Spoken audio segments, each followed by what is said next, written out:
حضرت ابو عبیدہ بن جراح رضی اللہ تعالیٰ عنہ نے مسکرا کے کہا فتحنا البلد ورب الکعبہ، اللہ کی قسم ہم اس ایریا کو فتح کر چکے ہیں۔ ترکی کے خلیفہ سلطان عبد الحمید کو خریدنے کی ہر ممکن کوشش کی گئی، 50 لاکھ سونے کے سکے بطور ذاتی تحفہ دینے کی پیشکش کی گئی، لیکن آپ نے اس کو ٹھکرا دیا۔ آپ نے فرمایا نہیں، میں اسلام سے سودا بازی نہیں کر سکتا۔ اس کی وجہ یہ ہے کہ یہ کوئی میری ذاتی جاگیر نہیں، یہ مسلمانوں کا ورثہ ہے۔ فلسطین بالخصوص بیت المقدس وہ زمین ہے کہ جس کو بہت سارے انبیاء اکرام علیہم السلام کے قدم چومنے کا موقع ملا۔ سب سے پہلے حضرت ابراہیم علیہ السلام نے اس سرزمین کو آ کر اپنا مسکن بنایا۔ فرعون کی ہلاکت کے بعد موسیٰ علیہ السلام نے بنو اسرائیل کو ساتھ لیا اور مختلف علاقوں میں جا رہے تھے۔ جب اس علاقے میں پہنچے تو آپ نے بنو اسرائیل کو کہا کہ جہاد کرتے ہوئے اس علاقے میں داخل ہو جاؤ، لیکن انہوں نے بزدلی دکھائی، نافرمانی کی، جس کے نتیجے میں اللہ تبارک و تعالیٰ نے ان کو ذلیل و خوار کیا۔ حضرت داؤد علیہ السلام اور آپ کے شہزادے حضرت سلیمان علیہ السلام نے اس کو دارالحکومت بنایا، اور حضرت سلیمان علیہ السلام نے مسجد اقصی کی تعمیر مکمل کروائی، اور اسی جگہ ہی آپ کا مزار انوار ہے۔ حضرت سلیمان علیہ السلام کے وصال کے بعد وہ قوم بھٹک گئی، طرح طرح کی بدعمالیوں میں مبتلا ہو گئی۔ شاہ بابل بخت نصر نے یہاں پہ قبضہ کر کے تباہی مچا دی، اور اسی دور میں وہ انبیاء کرام علیہ السلام کے تبرکات والا تابوت سکینہ بھی غائب کر دیا گیا۔ اور جو شاہ بابل تھا اس نے یہودیوں کو دریائے فرات کے کنارے آباد کیا اور اس شہر کا نام تل ابیب رکھا۔ یہی شہر اسرائیل کا دارالحکومت ہے۔ بیت المقدس سے تقریباً 8 کلومیٹر کے فاصلے پر ایک جگہ ہے جس کا نام ہے بیت اللحم۔ یہ وہ جگہ ہے جہاں حضرت عیسیٰ علیہ السلام کی بغیر باپ کے ولادت ہوئی۔ 7ویں صدی عیسوی کے آغاز میں شاہ روم ہرقل نے بنو اسرائیل کو بیت المقدس سے نکال دیا، اور ایک عرصہ تک بیت المقدس پر حکومت کے لیے روم اور ایران کے دوران جنگ جاری رہی۔ اسی دوران حضور نے اعلان نبوت فرمایا اور قرآن مجید کے اندر غیب کی خبر دیتے ہوئے ارشاد فرمایا کہ رومی غالب آئیں گے۔ یہ وہ سرزمین ہے جس پر نبی علیہ السلام نے 1,24,000 انبیاء کرام علیہ السلام کی امامت کرا، اور اسی جگہ سے ہی حضور علیہ السلام معراج کے لیے تشریف لے گئے۔ حضور کے ایک صحابی نے پوچھا یا رسول اللہ سب سے پہلے کون سی مسجد بنائی گئی؟ تو آپ نے ارشاد فرمایا المسجد الحرام۔ عرض کی یا رسول اللہ اس کے بعد کون سی مسجد بنائی گئی؟ تو حضور نے فرمایا المسجد الاقصی۔ تو اس نے عرض کی یا رسول اللہ ان دونوں کے درمیانی فاصلہ کتنا ہے، یعنی یہ مسجد کب تعمیر کی گئی، یہ مسجد کب تعمیر کی گئی؟ فرمایا مسجد حرام سے مسجد اقصی کا تقریباً 40 سال کا گیپ ہے۔ پہلے مسجد حرام بنی، پھر مسجد اقصی بنی۔ پھر حضور نے یہ ارشاد فرمایا کہ اللہ کریم نے میری برکت سے پوری روئے زمین کو لائق سجدہ اور نماز بنا دیا، اب جس پاک جگہ تمہارا جی چاہے نماز ادا کرو، اللہ کریم قبول فرمائے۔ امیر المومنین حضرت عمر رضی اللہ تعالیٰ عنہ کے دور میں تقریباً 17 ہجری 638 عیسوی کو یہ علاقہ مسلم افواج نے فتح کیا، اور یہ علاقہ بھی مسلمانوں کے زیر انتظام آ گیا۔ یہ واقعہ بڑا انٹرسٹنگ ہے۔ جب مسلم افواج نے اجنادین کے علاقے کو فتح کر لیا، آگے بڑھے، تو جو رومی سربراہ تھا اس نے حضرت عمرو بن عاص رضی اللہ تعالیٰ عنہ کی طرف پیغام بھیجا۔ اس نے کہا آپ نے جو کر لیا اس کو پکا کریں، متکبر نہ ہوں، یہ علاقہ، یہ سرزمین آپ اس کو اللہ کی قسم فتح نہیں کر سکتے۔ تو یہ خط اس نے لکھا، تو جو رومی سربراہ تھا اس کے ساتھیوں نے اس سے پوچھا تجھے کیسے اس بات کا پتہ کہ عمرو بن عاص رضی اللہ تعالیٰ عنہ اس ایریا کو فتح نہیں کر سکتے؟ تو اس نے جواب دیا، حضرت عمر رضی اللہ تعالیٰ عنہ کے اوصاف بیان کیے اور کہا کہ فلاں شخص کے ہاتھ پر یہ بیت المقدس فتح ہوگا۔ ایک دوسری روایت کے مطابق یہ ہے جب حضرت ابو عبیدہ بن جراح رضی اللہ تعالیٰ عنہ کی قیادت میں مسلم افواج اس ایریا میں پہنچی، جب وہ یہاں پہ پہنچے تو 4 ماہ تک لڑائیاں جاری رہیں۔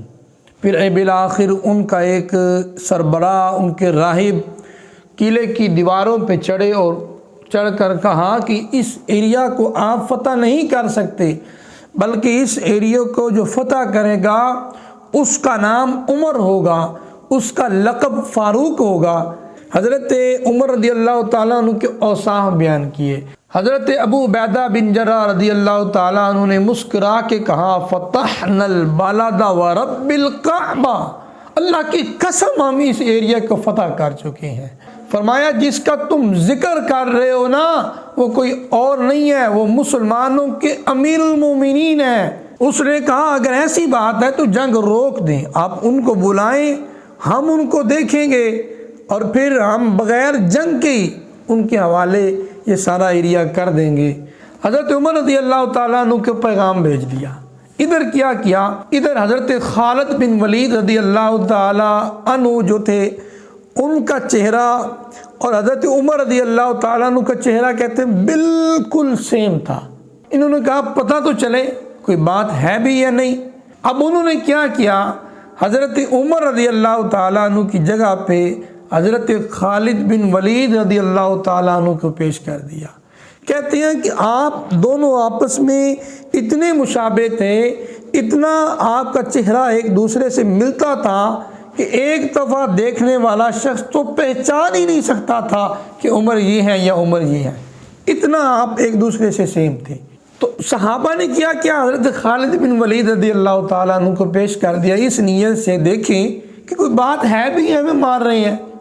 انہوں نے کیا خالد بن ولید رضی اللہ تعالیٰ عنہ کو دیکھا، اپنی کتابیں کھولیں، کہا بالکل یہی عمر ہے، آگے پیش کیا، پھر دیکھا، کہا ہاں یہی عمر ہے، پھر دیکھا، کہا ہاں یہی عمر ہے، دیکھتے گئے کہتے گئے یہی عمر ہے، اینڈ پہ آ کر کہتے یہ عمر نہیں ہے، اگر یہ عمر ہے تو ہم لڑائی کریں گے۔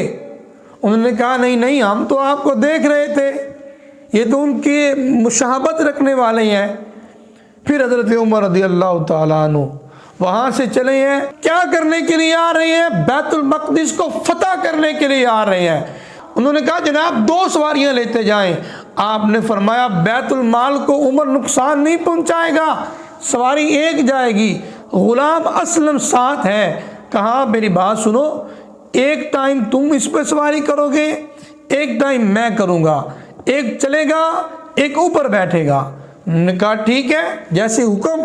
اب حضرت عمر رضی اللہ تعالیٰ عنہ اوپر ہے تو غلام اسلم نیچے ہے، حضرت عمر رضی اللہ تعالیٰ عنہ نیچے ہے تو غلام اسلم اوپر ہے، آدھا فاصلہ کر کے اسی طرح پورا جو مکمل فاصلہ تھا وہ طے کر لیا۔ جب بیت المقدس کے قریب پہنچے، سامنے پہنچے تو باری آ گئی حضرت عمر رضی اللہ تعالیٰ عنہ کے غلام اسلم کی اوپر بیٹھنے کی۔ اس نے عرض کی، اس نے کہا حضور یہ اس ایریا میں ہم پہنچ آئے ہیں، اب آپ اوپر بیٹھیں میں نیچے چلتا ہوں۔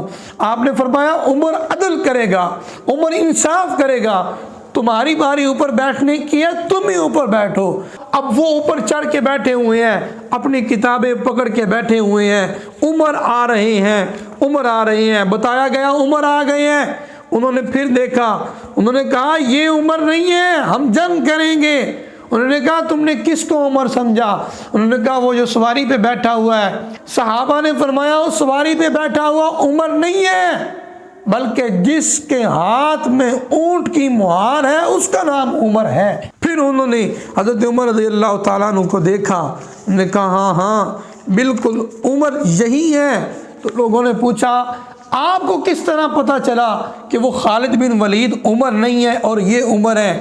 کہا صرف فرق اتنا تھا، سب کچھ سیم تھا، لیکن ایک تل کا فرق تھا۔ جو تل ہماری بکس میں لکھا ہوا ہے، ہماری کتابوں میں لکھا ہوا ہے کہ حضرت عمر رضی اللہ تعالیٰ عنہ کے چہرے پر ہوگا، خالد بن ولید بالکل ان جیسے تھے لیکن ان کا تل نہیں تھا، اس لیے ہم سمجھ گئے اس کو عمر نہیں کہہ سکتے۔ حضرت عمر رضی اللہ تعالیٰ عنہ کے سامنے انہوں نے سب کچھ پیش کر دیا۔ آپ نے وہاں پہ اسلامی سلطنت کی بنیاد رکھی۔ حضرت عمر رضی اللہ تعالیٰ عنہ کے بعد تقریباً 500 سال تک اس ایریے پر مسلمانوں نے حکومت، پھر پادریوں کے اکسانے پر، ورگلانے پر مذہبی جنگوں کا آغاز کیا گیا، جنہیں صلیبی جنگیں بھی کہا جاتا ہے۔ پہلی صلیبی جنگ کے نتیجہ میں 1099 عیسوی میں عیسائیوں نے بیت المقدس پر قبضہ جما لیا اور خوب لوٹ مار کی اور قتل عام کا بازار گرم کیا۔ اس کے بعد بڑی کوشش کی گئی، تقریباً 88 سال تک، 1187 عیسوی تک بڑی کوششیں کی گئی۔ خیر 1187 عیسوی میں حضرت سلطان صلاح الدین ایوبی رحمۃ اللہ تعالی علیہ، اسلامی سپہ سالار، انہوں نے اس ایریا کو فتح کر کے یہاں پہ دوبارہ اسلامی سلطنت کی بنیاد رکھی۔ یہ بھی ایک تاریخی حقیقت ہے کہ حضرت سلطان صلاح الدین ایوبی رحمۃ اللہ تعالی علیہ نے جب اس ایریا کو فتح کیا تو صلیبیوں والا انداز اختیار نہیں کیا کہ لوٹ مار کریں، قتل عام کریں، بلکہ 40 دن کے اندر اس ایریے سے نکل جانے کی اجازت۔ پھر 761 سال تک بیت المقدس پر مسلمانوں کی حکومت قائم رہی۔ امریکہ، برطانیہ، فرانس اور اس کے اتحادیوں کی کوشش سے، سازش سے اسرائیل کے نام پر ایک شیطانی ریاست کی بنیاد رکھی گئی، جس کے بعد پھر مسلمانوں کا قتل عام کیا گیا۔ تاریخ کا مطالعہ کرنے والا ہر انصاف پسند شخص یہ جانتا ہے کہ جو یہودی ہوتا ہے وہ فطری طور پر شرارتی اور سازشی ہوتا ہے۔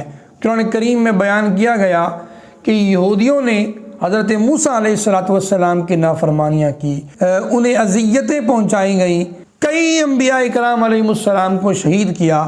حضرت سیدنا عیسیٰ علیہ السلام کو بھی شہید کرنے کی ناکام کوشش کی گئی۔ وہ مسلمانوں کے سخت ترین دشمن ہیں۔ ان کے کرتوتوں کی وجہ سے انبیاء کرام علیہ السلام نے ان پر لعنت فرمائی اور رب کریم نے انہیں ذلت و رسوائی میں مبتلا فرمایا۔ رب تعالیٰ کی ناراضگی اور یہودیوں کے اپنے کرتوتوں کا نتیجہ تھا کہ وہ صدیوں تک دنیا کے مختلف سلطنتوں میں ذلیل ہوتے رہے۔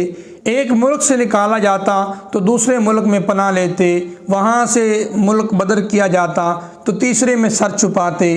19ویں صدی کے آخر میں یہودی منصوبہ سازوں نے ایک سازش کھیلی اور کہا کہ حضرت سلیمان علیہ السلام نے اس سرزمین کو اپنا دارالحکومت بنایا اور ہماری کتابوں میں ہم سے وعدہ کیا گیا ہے، لہذا ہم بھی اس کو اپنا دارالحکومت بناتے ہیں، پوری دنیا کی یہودی یہاں پر جمع ہوں۔ لہذا وہ ایک سازش کے تحت یہودیوں کو وہاں پہ اکٹھا کیا گیا۔ اس وقت فلسطین سلطنت عثمانیہ کا حصہ تھا اور جو ترکی حکمران تھے وہ بڑے غیرت مند تھے۔ انہوں نے یہودیوں کو فلسطین پر آبادی کے لیے، رہنے کے لیے ان پر پابندی لگا دی، جس کے عوض میں، جس کے نتیجے میں انہوں نے ہر ممکن کوشش کی۔ ترکی کے خلیفہ سلطان عبدالحمید کو خریدنے کی ہر ممکن کوشش کی گئی۔ 50 لاکھ سونے کے سکے بطور ذاتی تحفہ دینے کی پیشکش کی گئی، لیکن آپ نے اس کو ٹھکرا دیا۔